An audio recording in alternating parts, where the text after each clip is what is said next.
different aspects being, at play, some of which we are able to comprehend, some of which we are not able to comprehend.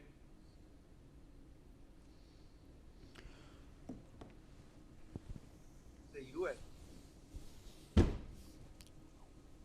Late last night and early today, at my direction, the United States Armed Forces conducted an extraordinary military operation in the capital of Venezuela. Overwhelming American military power, air, land, and sea, was used to launch a spectacular assault. And it was an assault like people have not seen since World War II. It was a force against a heavily fortified military fortress in the heart of Caracas to bring outlaw dictator Nicolas Maduro to justice. This was one of the most stunning, effective, and powerful displays of American military might and competence in American history. And if you think about it, we've done some other good ones, like the attack on Soleimani, the attack on al-Baghdadi, and the obliteration and decimation of the Iran nuclear sites just recently in an operation known as Midnight Hammer, all perfectly executed and done. No nation in the world could achieve what America achieved yesterday, or frankly, in just a short period of time. All Venezuelan military capacities were rendered powerless as the men and women of our military, working with U.S. law enforcement, successfully captured Maduro in the dead of night. It was dark. The lights of Caracas were largely turned off due to a certain expertise that we have. It was dark and it was deadly. But captured along with his wife, Celia Flores, both of whom now face American justice. Maduro and Flores have been indicted in the Southern District of New York, it's Jay Clayton, for their campaign of deadly narco-terrorism against the United States and its citizens. I want to thank the men and women of our military who achieved such an extraordinary success overnight with breathtaking speed, power, precision, and competence. You rarely see anything like it. You've seen some raids in this country that didn't go so well. They were an embarrassment. If you look back to Afghanistan, or if you look back to the Jimmy Carter days, they were different days. We're a respected country again, like maybe was lost. Not one service member was more importantly killed. The United States military is the strongest and most fearsome military on the planet by far. With capabilities and skills our enemies can scarcely begin to imagine. We have the best equipment anywhere in the world. There's no equipment like what we have. And you see that even if you just look at the boats. We've knocked out 97% of the drugs coming in by sea. 90%. Each boat kills on average, 25,000 people. We knocked out 97%. And those drugs mostly come from a place called Venezuela. We're going to run the country until such time as we can do a safe, proper, and judicious transition. So we don't want to be involved with having somebody else get in, and we have the same situation that we had for the last long period of years. So we are going to run the country until such time as we can do a safe, proper, and judicious transition. And it has to be judicious because that's what we're all about.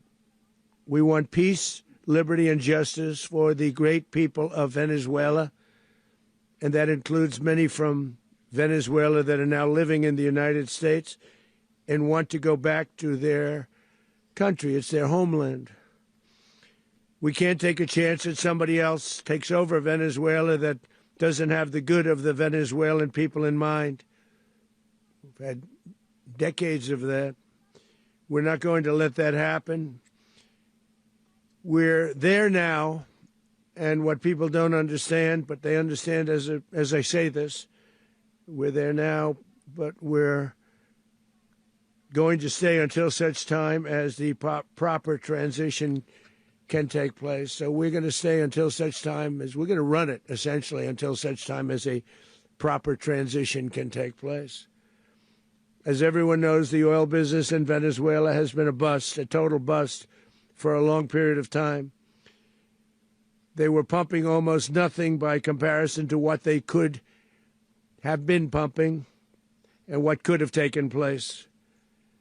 We're going to have our very large United States oil companies, the biggest anywhere in the world, go in, spend billions of dollars, fix the badly broken infrastructure, the oil infrastructure, and start making money for the country.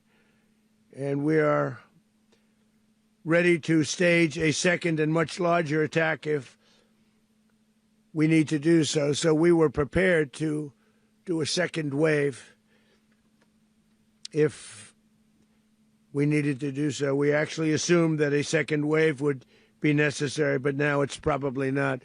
The first wave, if you'd like to call it that, the first attack was so successful, we probably don't have to do a second, but we're prepared to do a second wave, a much bigger wave, actually. This was pinpoint, but we have a much bigger wave that probably won't have to do. This partnership of Venezuela with the United States of America, a country that everybody wants to be involved with because of what we were able to do and accomplish, will make the people of Venezuela rich, independent, and safe. And it will also make the many, many people from Venezuela that are living in the United States extremely happy. They suffered. They suffered. So much was taken from them. They're not going to suffer anymore. The illegitimate dictator Maduro was the kingpin of a vast criminal network responsible for trafficking colossal amounts of deadly and illicit drugs into the United States. As alleged in the indictment, he personally oversaw the vicious cartel known as Cartel de las Solas, which flooded our nation with lethal poison, responsible for the deaths of countless Americans, the many, many Americans. Hundreds of thousands over the years of Americans died because of him. Maduro and his wife will soon face the full might of American justice and stand trial on American soil. Right now, they're on a ship they'll be heading to, ultimately, New York. And then a decision will be made, I assume, between New York and Miami or Florida. But we have people where the overwhelming evidence of their crimes will be presented in a court of law. And I've seen it. I've seen what we have. It's both horrible and breathtaking that something like this could have been allowed to take place. For many years after his term as president of Venezuela expired, Maduro remained in power and waged a ceaseless campaign of violence, terror, and subversion against the United States of America, threatening not only our people, but the stability of the entire region. And you all saw it. In addition to trafficking gigantic amounts of illegal drugs that inflicted untold suffering and destruction all over the country, all over, in particular, the United States, Maduro sent savage and murderous gangs, including the bloodthirsty prison gang Tren de Aragua, to terrorize American communities nationwide. And he did indeed. They were in Colorado. They took over apartment complexes. They cut the fingers off people if they called police. They were brutal, but they're not so brutal now. And I just have to congratulate our military, Pete and everybody, and our National Guard, because the job that they've done, whether it's in Washington, D.C., where we have a totally safe city, where it was one of the most unsafe cities anywhere in the world, frankly, and now we have no crime in Washington, D.C. We haven't had a killing. We had the terrorist attack a few weeks ago. A little bit of a different kind of a threat, but we haven't had a killing in a long period of time, 6, 7 months. We used to have two, on average, 2 a week in Washington, our capital. We don't have that anymore. The restaurants are opening. Everyone's happy. They're going, they're walking their daughters, they're walking their children, their wives. They walk to restaurants. Restaurants are opening all over Washington, D.C. So I want to thank the National Guard. I want to thank our military. And I want to thank law enforcement. Been amazing. And they should do it with more cities. We're doing it, as you know, and we're doing it in Memphis, Tennessee right now, and crime is down. We've just sort of started a few weeks ago, but crime is down now 77%. And the governor of Louisiana called, great person, and he wanted us to help him, as you know, in a certain very nice part of Louisiana. And we have done that. And it was a rough section, and we have crime down. I understand it's down to almost nothing already after 2.5 weeks. New Orleans, it's down to almost nothing, and we've only been there for 2.5 weeks. Can't imagine why governors wouldn't want us to help. We also helped, as you know, in Chicago, and crime went down a little bit there. We did a very small help because we had no working ability with the governor. The governor was a disaster, and the mayor was a disaster, but it knocked down crime. But we're pulling out of there. When they need us, we'll know. You'll know. You'll be writing about it. And likewise, Los Angeles, where we saved Los Angeles early on, where the head of the police department made a statement that if the federal government didn't come in, we would have lost Los Angeles. That's long after the fires.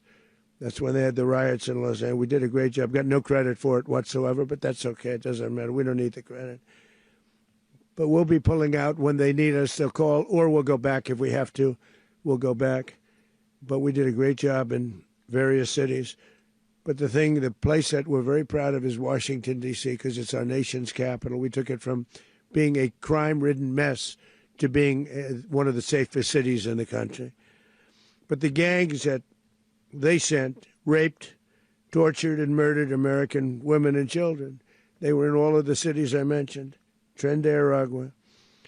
And they were sent by Maduro to terrorize our people, and now Maduro will never again be able to threaten an American citizen or anybody from Venezuela. There will no longer be threats.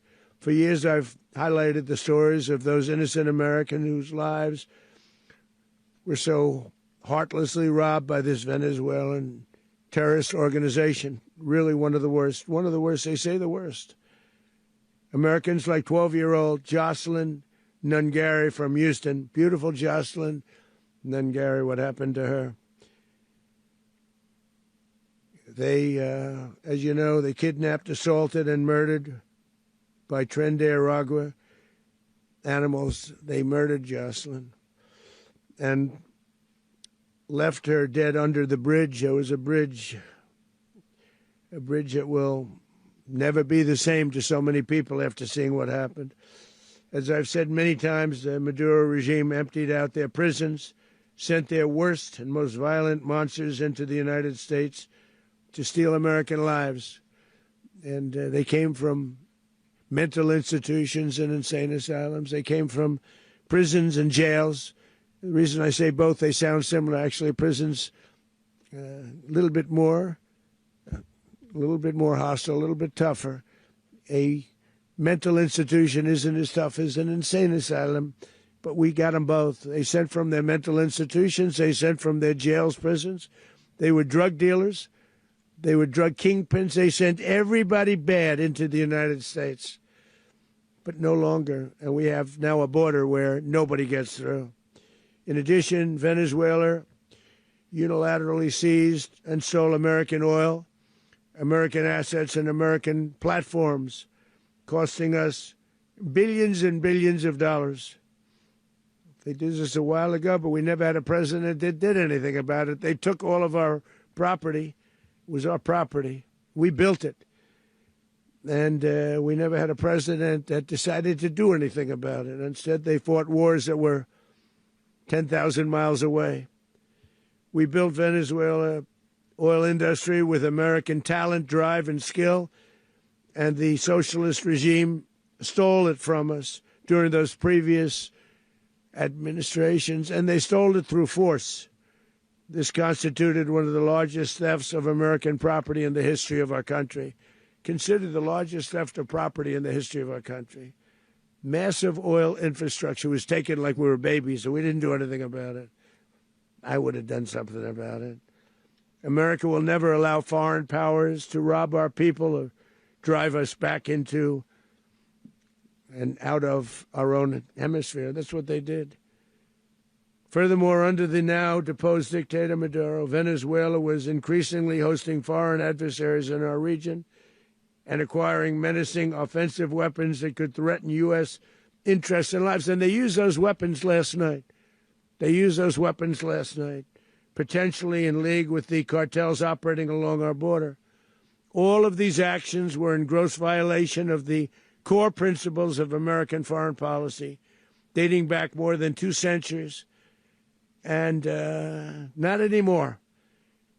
All the way back, it dated to the Monroe Doctrines, and the Monroe Doctrine is a big deal, but we've superseded it by a lot, by a real lot. They now call it the Monroe Document. I don't know. It's Monroe Doctrine. We sort of forgot about it. It was very important, but we forgot about it. We don't forget about it anymore. Under our new national security strategy, American dominance in the Western Hemisphere will never be questioned again. Won't happen. So just in concluding, for decades, other administrations have neglected or even contributed to these growing security threats in the Western Hemisphere. Under the Trump administration, we are reasserting American power in a very powerful way in our home region. And our home region is very different than it was just a short while ago. The future will be, and we did this in my first term. We had great dominance in my first term, and we have far greater dominance right now. Everyone's coming back to us. The future will be determined by the ability to protect commerce and territory and resources that are core to national security. These are core to our national security. Just like tariffs are, they've made our country rich, and they've made our national security stronger than ever before. But these are the iron laws that have always determined global power, and we're going to keep it that way. We will secure our borders. We will stop the terrorists. We will crash the cartels, and we will defend our citizens against all threats, foreign and domestic. Other presidents may have lacked the courage or whatever to defend America, but I will never allow terrorists and criminals to operate with impunity against the United States. This extremely successful operation should serve as warning to anyone who would threaten American sovereignty or endanger American lives.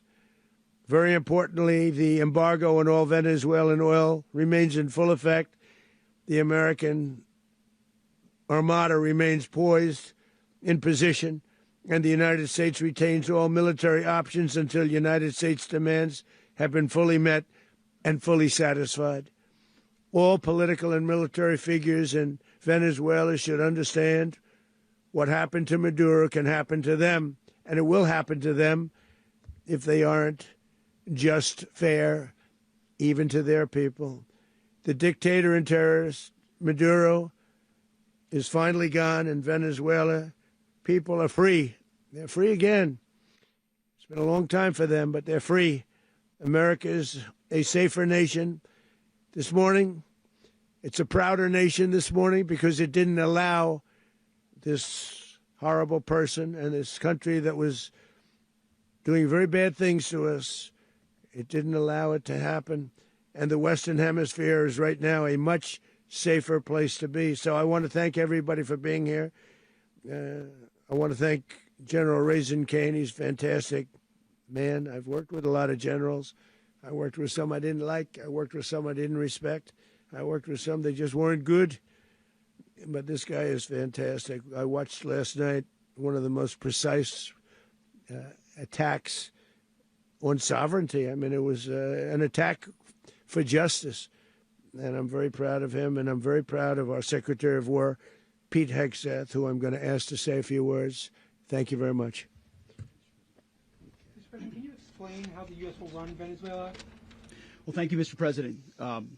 Finally, a commander-in-chief the world respects and the American people deserve. And as the President said, words can barely capture the bravery and the power and the precision of this historic operation. A massive joint military and law enforcement raid flawlessly executed by the greatest Americans our country has to offer.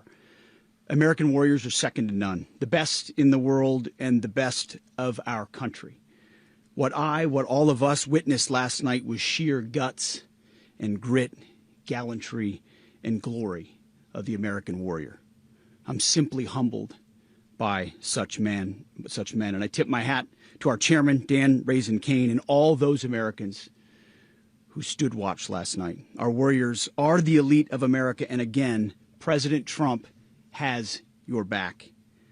No other country on planet Earth, and it's not even close, could pull this kind of operation off. And no other president has ever shown this kind of leadership, courage, and resolve, the most powerful combination the world has ever seen. As the president said, our adversaries remain on notice. America can project our will anywhere, anytime.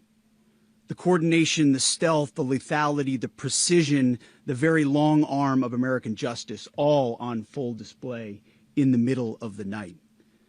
Nicolas Maduro had his chance, just like Iran had their chance, until they didn't and until he didn't. He effed around, and he found out. President Trump is deadly serious about stopping the flow of gangs and violence to our country. Deadly serious about stopping the flow of drugs and poison to our people. Deadly serious about getting back the oil that was stolen from us. And deadly serious about reestablishing American deterrence and dominance in the Western Hemisphere. This is about the safety, security, freedom, and prosperity of the American people. This is America first. This is peace through strength. And the United States War Department is proud to help deliver it. Welcome to 2026. And under President Trump, America is back. I'd like to welcome now our Chairman Raisin Kane, to give a few more details about the operation. Mr. Chairman. Thank you, Mr. Secretary. Thank you, Mr. President, and good morning. Last night, on the order of the President of the United States and in support of a request from the Department of Justice, as the President said, the United States military conducted an apprehension mission in Caracas, Venezuela, to bring to justice two indicted persons, Nicolas and Cecilia Maduro. This operation, known as Operation Absolute Resolve, was the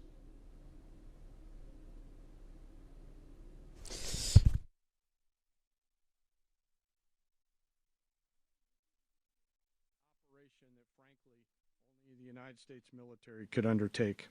What I'd like to do this morning is talk to you through some of the preparation and the details without compromising any of our tactics, techniques, and procedures. There is always a chance that we'll be tasked to do this type of mission again. Our interagency work began months ago and built on decades of experience of integrating complex air, ground, space, and maritime operations. While the past 2 decades have honed the skills of our special operations forces, this particular mission required every component of our joint force, with soldiers, sailors, airmen, Marines, and Guardians working in unison with our intelligence agency partners and law enforcement teammates in an unprecedented operation. We leveraged our unmatched intelligence capabilities and our years of experience in hunting terrorists. And we could not have done this mission without the incredible work by various intelligence agencies, including the CIA, NSA, and NGA. We watched, we waited, we prepared, We remained patient and professional. This mission was meticulously planned, drawing lessons from decades of missions over the last many years, many missions over these last many years. This was an audacious operation that only the United States could do. It required the utmost of precision and integration within our joint force. And the word integration does not explain the sheer complexity of such a mission. An extraction so precise it involved more than 150 aircraft launching across the Western Hemisphere in close coordination, all coming together in time and place to layer effects for a single purpose: to get an interdiction force into downtown Caracas while maintaining the element of tactical surprise. Failure of one component of this well-oiled machine would have endangered the entire mission, and failure is never an option for America's joint force. Those in the air over Caracas last night were willing to give their lives for those on the ground and in the helicopters.